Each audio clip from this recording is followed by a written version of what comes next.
శుద్ధి ఉండాలి. హృదయం అనే శుద్ధి. హృదయంలో శుద్ధి లేకుండా ప్రార్థన చేయలేము. హృదయం అనే శుద్ధి లేకుండా ప్రభు బల్ల తీసుకోలేము. హృదయం అనే శుద్ధి లేకుండా దేవుని మందిరానికి రాలేము. హృదయం అనే శుద్ధి లేకుండా దేవుని తలంచలేము. హృదయం అనే శుద్ధి లేకపోతే ఎవరితో ప్రేమగా మాట్లాడలేము. హృదయం అనే శుద్ధి లేకపోతే నీ జీవితమే ఒక దారికి వెళ్ళదు. అందుకే అంటాడు ఆయన, హృదయము శుద్ధి గలవారు ధన్యులు. వారు ఎవరు చూస్తారంట? మనుషులను చూడడం కదా, ఏకంగా దేవుణ్ణి చూడగలుగుతాం.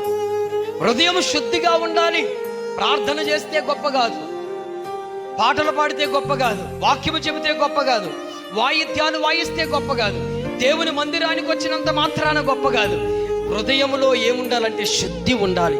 ఇవన్నీ చేస్తూ హృదయం శుద్ధిగా ఉందనుకో, దేవుడు నూరంతల ఫలితముతో మనల్ని దీవిస్తాడు. దేవుని ముఖాముఖిగా చూడొచ్చు.